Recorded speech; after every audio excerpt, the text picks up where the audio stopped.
Hello everyone and welcome to another review. In this review we're going to be checking out yet another new series from Nerf that has been rolled out, and this one is an extension on the Doomlands line. We're going to be checking out the Longarm from the Doomlands Impact Zone line. On the back we have a new story to go along with it, along with some pictures, so let me read that really quick. And it says, in the meteor's impact zone, an alien spore is changing harmless ash into deadly creatures. A lone hero enters the zone to destroy the spore and battle the infection. So from what I'm getting, the meteor that crashed into Earth in the original kind of Doomland story has created this icy area around it and is turning things into monsters, apparently ice monsters. And to help our hero combat these ice monsters, we have the Nerf Doomlands Impact Zone Longarm. And before we dive into all the stuff, this is a Target exclusive blaster, so you can only find it at Target. Let's go over the box really quick before we get into the blaster. Just like with a lot of other boxes, you have an open-faced area for your blaster to be shown off, and I like the drawings on the box. It has that icy glacial feel.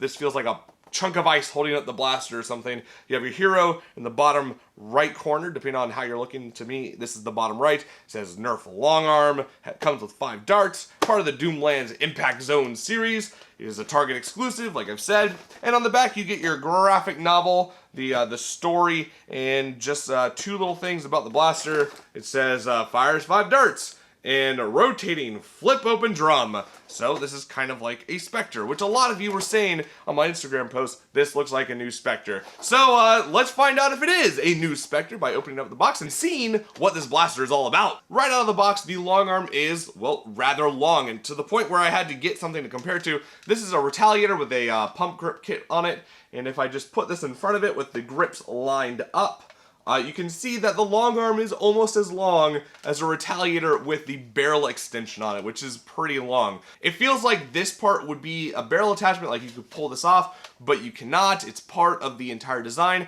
And speaking of barrel attachments, this does not have anything to attach barrel attachments to, so depending on whether or not you like barrel attachments, that's a good or bad thing, or maybe it's a neutral, depending on who you are. So let's go over just how this thing works, how it feels, and all that good stuff. Starting with the aesthetics. The aesthetics of this, the Longarm has some interesting texture. It looks kind of like a frosty texture on it, like it's been out in the cold and it has this bit of ice on the surface of it. We also have some transparent orange on the side here where you can see some of the mechanisms working.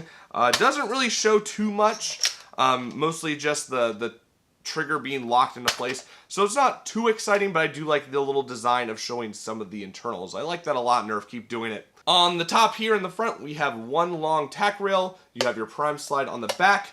On the side, we have your drum release, which you just push this button down, push this out, and you can rotate it and fill up the barrels, just like with a Maverick, a Strong Arm, a Spectre, all those kind of blasters. If you've played with one of those, you already know how to use this.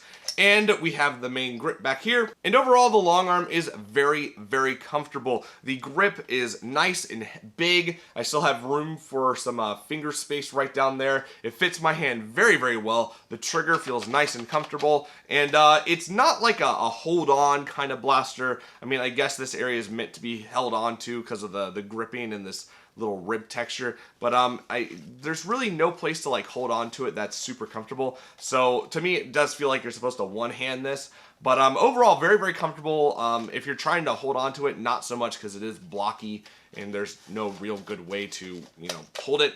But for a one-handed pistol, very comfortable, very light, no weight falling to the front or the back, just great comfort overall. When you're ready to start playing with your Longarm, it's very, very easy to load and use. You push this button in, you flick the cylinder out. Like I said, if you've played with a Maverick or a Strong Arm or a Spectre, you already know how this works. You load your darts into the barrels, just like so, super easy. It holds 5 darts.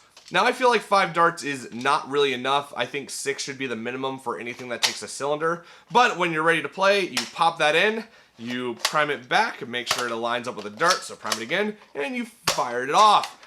And does it have slam fire? No, it does not. It does not have slam fire on it, which I feel like is a feature that's really missing on this. Slam fire has always been a nice feature to have in pistols, because it gives you that kind of McCree kind of pow, pow, pow, pow, pow, pow when you need it. You don't always need it, but it's one of those things that's really nice to have in case you do. And I feel like not having Slamfire on this is missing out on an opportunity that should really be there in the first place. So no Slamfire, but that is how you operate it. That is an overlook at the Longarm. So let's take this thing outside and put it through its paces.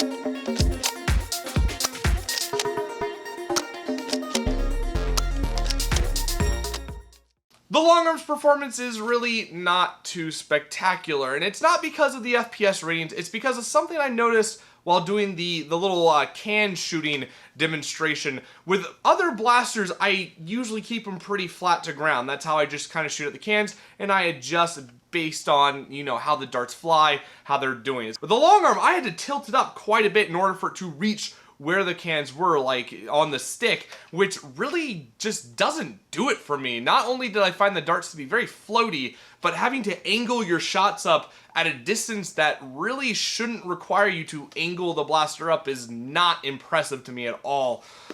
So performance-wise, I'm not impressed with the Longarm. Now we move on to the pros and cons of the Longarm, starting with the pros. The shell is super duper comfortable if you're going to be using it one-handed. The grip is great, the trigger pull is nice, priming it is very easy, there's nothing to complain about. This little piece right here actually fits quite well in my hand. If you're going to be using it two-handed, it's a bit more awkward because there's just things and lumps and there's no good way to hold this as a two-handed blaster, but as a one-handed blaster, it is excellent. Another pro for it is that if you've used the Maverick, the Strongarm, the Spectre, you are going to be very familiar with how this blaster works. It's the same thing as other cylinder-based blasters that pop out to the side. So if you've used the other ones, you are basically ready to use this. The third pro is not really a big pro, but I do like the orange and the white and the black accented color scheme for this line. For a line that's based around the, you know, icy, glacier kind of stuff, I think it looks pretty cool. Now, I don't really understand why they chose this area for the orange. I guess this is like really the only area they could put the transparent orange. But compared to other blasters that have this this transparent stuff right there, this doesn't really show anything moving. Like, there's nothing of interest going on in there other than like 2 screws and a couple of pieces on top of each other. Other than that, it's really not that impressive, and I don't know, it just feels weird being able to look inside a blaster, but nothing's doing anything. I guess that was really the only place they had to put something, but it's just kind of like, why?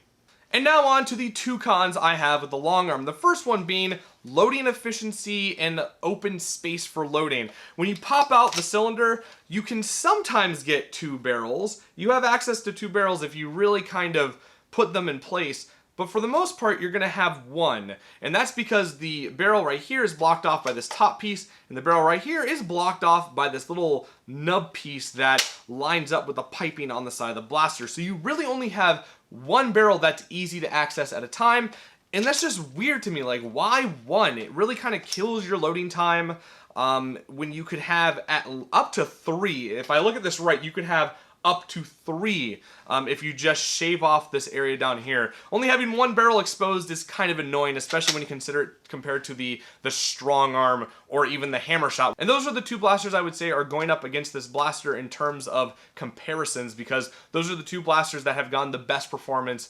when it came to like revolvers. The Maverick and the Spectre are really obsolete now, so this is being compared to the Strongarm and Hammer Shot, and when you only have easy access to 1 barrel, that just kind of kills loading time and makes it kind of useless. So if you're gonna get this, I would highly recommend you carve down this area right here to get access to up to 3 barrels. The second con is obviously performance. I am not impressed with this blaster. It just doesn't do it for me. It really floats the darts to your target, and even then you have to angle it up in order to really get somewhere.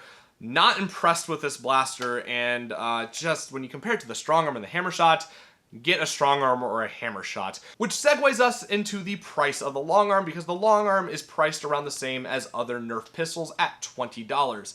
So for $20, I would say if you can find a strong arm, it is a much better buy than the long arm. I think they're around $20 still if you can find them. The strong arm has extra dart space in 6 instead of 5. It has slam fire, which is a nice feature to have. Even if you're really never going to use it, you might have to use it one day. It's a smaller pistol, and if you don't like the performance of the strong arm, there are mod kits for it. I don't know what the internals are for the long arm, but there's already kits made for the strong arm, which means if you don't like the performance, you can just drop them in and increase the performance on the strong arm, which will definitely push it above and beyond that of the long arm. I would say the hammer shot is a better buy than the long arm, and I'm not even a fan of the hammer shot. I just like working with them. And if you want to go even cheaper than $20, the Zuru TK6 decimates this thing in terms of performance and price. The long arm just isn't that great for $20.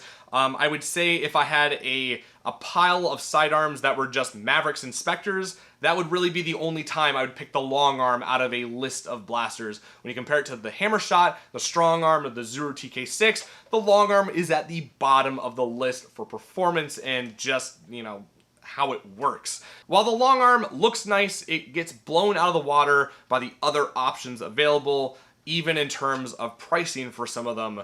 But if you think the long arm is worth $20 and you'd like to get one for yourself or maybe for someone else, there will be links in the description to where you can get one of your own. But for now, that is a look, overview, shooting test, whatever you want to call it, for the Nerf Doomlands Impact Zone long arm. Really, it's just kind of like a whole new specter of sorts. But yeah, there you go. I hope you enjoyed this video, and as always, have a great day wherever you are.